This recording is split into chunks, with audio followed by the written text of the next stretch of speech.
It is community based. That's what we're very proud of. We've never moved off that path of righteousness. Yeah, I think no one can doubt your conviction. Literally, your conviction. Speak to your conviction, as it were, to borrow a pun, I suppose. There, it's the thing that is, I think, of great frustration.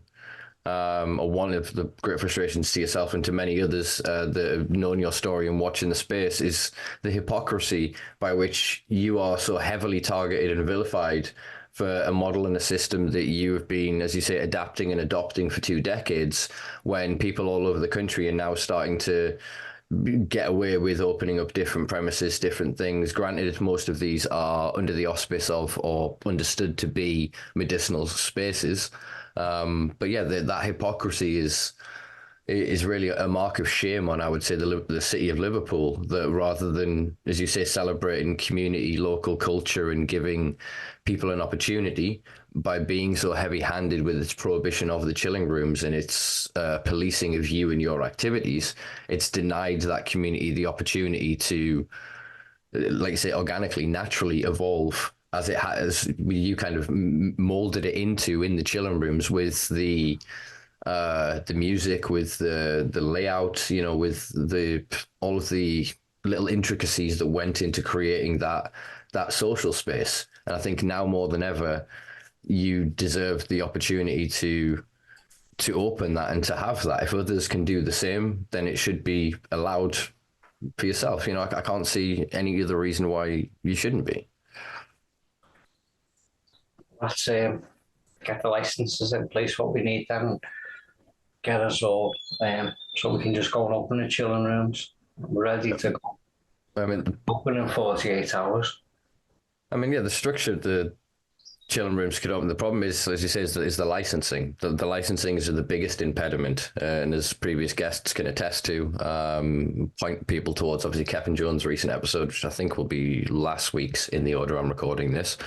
And we're talking about GW and our belief that there's been a 30-year conspiracy with the Home Office to basically create a monopoly. So there's only one player in town, as it were.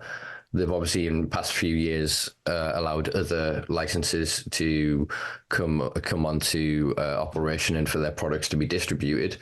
But that takes an incredible amount of money, and they are incredibly bureaucratic systems of production.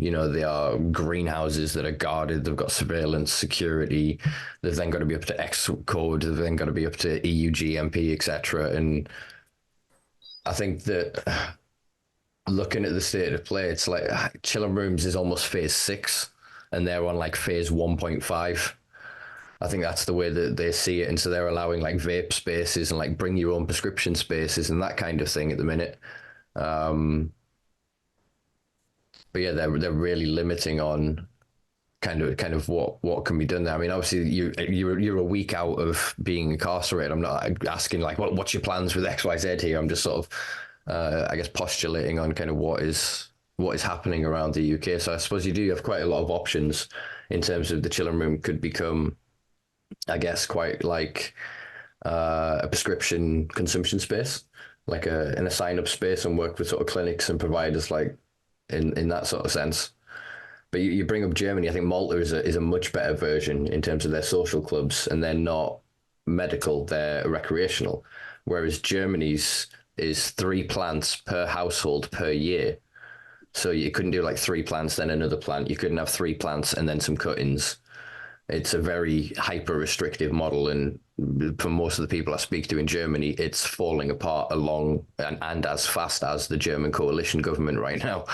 But yeah, Malta is, I would say it's still very restrictive, but in terms of the conceptual idea, like you say, being able to grow and supply a central supply for the sort of longer term vision, as I have since I've known you, Gary, I've agreed with you. I think that is the best decentralized model. It puts the most money in the most hands of the people that actually deserve it.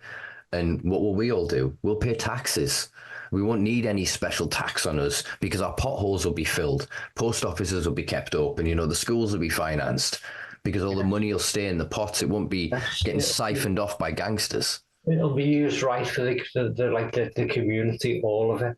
That's what my main ethos is, that it gives back. So the more the community grows and the more Chillin Rooms grows and the more our genetics grow, the more the community feeds, and it just feeds itself, and it just brings good every single day. You know what we've been doing for 20 years, and it really is the answer to people's problems now.